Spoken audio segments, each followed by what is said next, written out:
بسم اللہ الرحمن الرحیم۔ ناظرین، اگر آپ نے ٹائٹل دیکھ کر ویڈیو دیکھنے کا فیصلہ کر لیا ہے تو یقیناً آپ کا انتخاب درست ہے، اور چند ہی منٹوں کے اندر آپ کو اور مجھے ہم سب کو بہت فائدہ ہونے والا ہے، اس لیے بغیر سکپ کیے آپ ویڈیو پوری دیکھیں۔ جی تو ناظرین، پہلے آپ کے سامنے ان چیزوں کا تذکرہ کرنا ہے جن سے روزہ نہیں ٹوٹتا۔ ان میں سے سر فہرست ہے مسواک کرنا۔ مسواک کرنے سے روزہ نہیں ٹوٹے گا۔ نکسیر پھوٹنے سے بھی روزہ نہیں ٹوٹے گا، بشرطے کہ نکسیر کا جو خون ہے وہ حلق کے اندر نہ چلا جائے، اور اگر خون حلق کے اندر چلا گیا تو اس سے روزہ ٹوٹ جائے گا۔ اس طرح خود بخود کے آ جانا، خود بخود الٹی کا آ جانا، اس سے روزہ نہیں ٹوٹے گا، اور اگر اپنے اختیار سے منہ بھر کر الٹی کر دی تو اس سے بھی روزہ ٹوٹ جائے گا۔ اس طرح ہے خون دینا، خون دینے سے بھی روزہ نہیں ٹوٹے گا۔ خون ٹیسٹ کروانے سے بھی روزہ نہیں ٹوٹے گا۔ پرفیوم لگانے سے بھی روزہ نہیں ٹوٹے گا۔ تو ناظرین، آنکھ میں دوا ڈالنے سے بھی روزہ نہیں ٹوٹے گا۔ سرما لگانے سے روزہ نہیں ٹوٹتا۔ کان میں دوائی ڈالنے سے روزہ نہیں ٹوٹتا۔ یہاں اس کے ساتھ شرط یہ ہے کہ کان کا جو پردہ ہے وہ پھٹا ہوا نہ ہو، اور اگر کان کا پردہ پھٹا ہوا ہے تو یہ کان درست نہیں ہے تو اس سے روزے کے ٹوٹ جانے کا خطرہ ہے۔ اس طرح لپسٹک جو عورتیں لگاتی ہیں ان سے بھی روزہ نہیں ٹوٹتا، بشرطے کہ لپسٹک کے ذرات حلق کے اندر نہ چلے جائیں، اور اگر حلق کے اندر چلے جاتے ہیں تو اس سے روزہ ٹوٹ جاتا ہے۔ تو ناظرین، اس کے ساتھ ہے ڈرپ لگانا۔ عموماً بیمار کو جو ڈرپ لگائی جاتی ہے تو ڈرپ لگانے سے بھی روزہ نہیں ٹوٹتا۔ انسولین لگانے سے بھی روزہ نہیں ٹوٹتا۔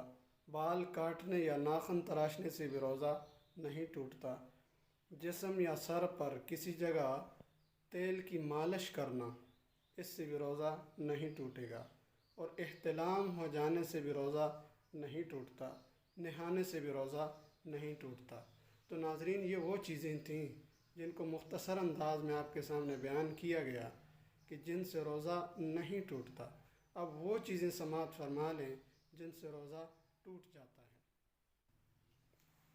تو ناظرین، وہ چیزیں جن سے روزہ ٹوٹ جاتا ہے ان میں سے سر فہرست ہے ناک میں دوائی ڈالنا۔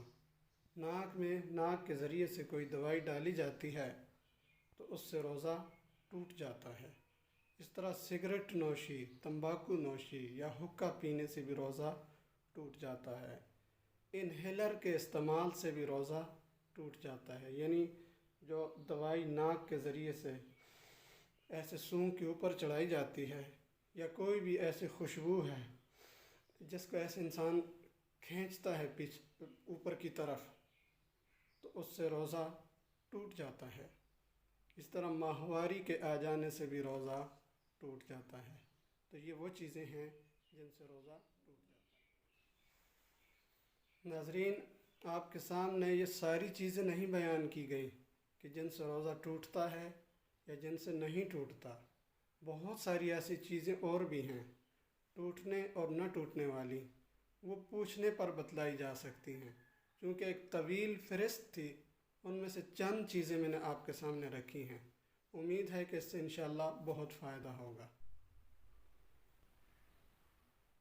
ناظرین، جب ایک مریض کسی ڈاکٹر کے پاس جاتا ہے تو ڈاکٹر اس کو دو چیزیں تجویز کرتا ہے۔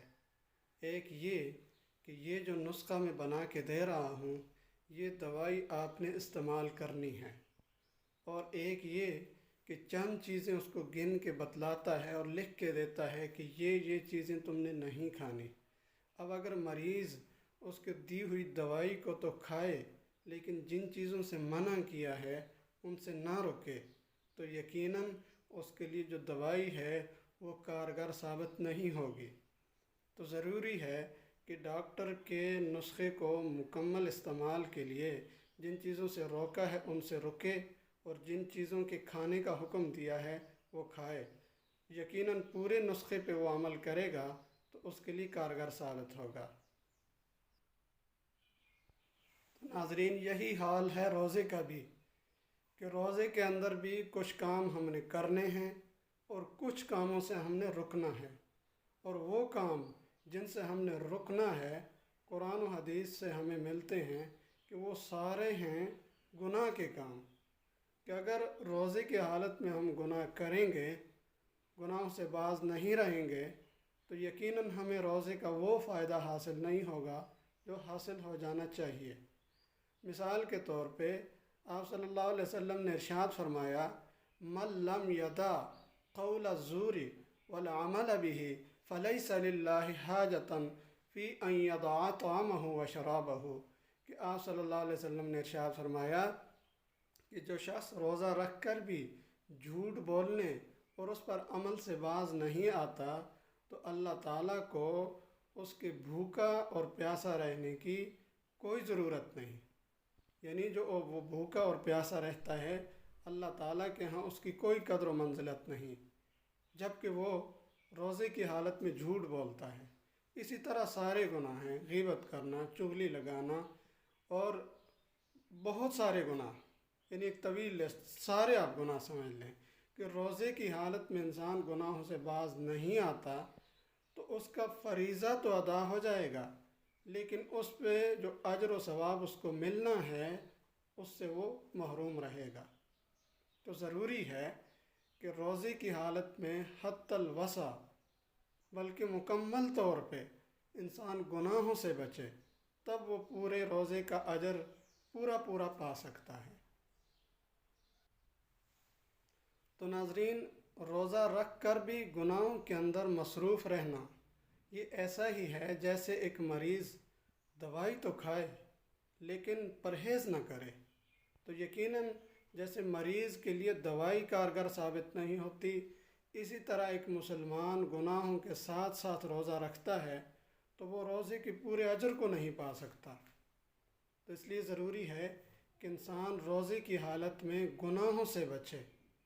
اگر نیک اعمال زیادہ نہیں بھی کر سکتا، اس سے زیادہ ضروری یہ ہے کہ وہ روزے کی حالت میں گناہوں سے بچے۔ اگر نیک اعمال اس سے نہ بھی ہوئے لیکن وہ گناہوں سے بچتا رہا تو یقیناً اس کو بہت اجر اجر ہے۔ اللہ رب العزت نے ارشاد فرمایا کہ لعلکم تتقون، روزے کی فرضیت کا مقصد تمہیں تقوی دار بنانا ہے۔ روزے کی فرضیت کا مقصد تمہیں تقوی دار بنانا ہے۔ اور متقی کا جو لفظ ہے یہ عربی کا لفظ ہے، اس کا اردو ترجمہ ہم کرتے ہیں پرہیزگاری سے۔ پرہیزگاری، اور پرہیزگاری کے لفظ کو آپ توڑیں تو اس میں سے ایک لفظ نکلتا ہے پرہیز۔ یعنی متقی بننے کے لیے بھی یہ ضروری ہوتا ہے کہ انسان بہت ساری چیزوں سے پرہیز کرے، اور وہ ساری چیزیں ہیں جن سے اللہ اور اللہ کے رسول نے روکا ہے۔ تو روزے کے اندر پرہیز کرنا یہ بہت اہم ہے۔ تو ناظرین، دوسری چیز تھی کہ ہم نے رمضان کے مہینے میں کرنا کیا ہے، کیونکہ یہ بہت ہی بابرکت گھڑیاں ہیں، بہت ہی باسعادت اور بہت ہی رحمتوں والے لمحے ہیں۔ اس لیے ہمیں کچھ نہ کچھ اس مہینے کے اندر کرنا چاہیے، اور وہ کرنے والی چیزیں کیا ہیں؟ سب سے پہلے آپ ذہن میں رکھ لیں کہ آپ جو قضا نمازیں ہیں ان کو ادا کریں، کیونکہ حدیث پاک کے اندر آتا ہے کہ رمضان کے مہینے میں جو شخص ایک نفل ادا کرتا ہے اس کو ایک فرض جتنا اجر ملتا ہے، اور ایک فرض ادا کرنے سے 70 فرضوں کا اجر ملتا ہے۔ تو جب ہم قضا نماز ادا کریں گے جو کہ فرض تھی ہم پہ، تو یقیناً اس کا اجر زیادہ ہے، نوافل سے یقیناً اس کا اجر زیادہ ہوگا۔ تو زیادہ سے زیادہ کوشش کی جائے کہ ہم جو قضا نمازیں ہیں ان کو ادا کریں۔ اس کے ساتھ دوسری چیز ہے قرآن پاک کی تلاوت۔ قرآن پاک کی تلاوت ہم کثرت سے کریں کہ اس کا بھی بہت بڑا اجر ہے۔ تیسری چیز ہے استغفار کرنا، استغفار کثرت سے کیا جائے۔ اور چوتھی چیز ہے درود پاک کثرت سے پڑھنا۔ تو یہ 4 اعمال ہیں جو قرآن و حدیث سے ہمیں ملتے ہیں، ان کا رمضان کے مہینے کے اندر بہت بڑا اجر ہے۔ یقیناً یہ جو چند باتیں آپ کے سامنے رکھی گئیں آپ کو سمجھ آ گئی ہوں گی۔ اللہ رب العزت سے دعا ہے کہ اللہ تعالی ہمیں سن کر سمجھ کر عمل کی توفیق عطا فرمائے۔ وما توفیق الا باللہ۔ الصلاة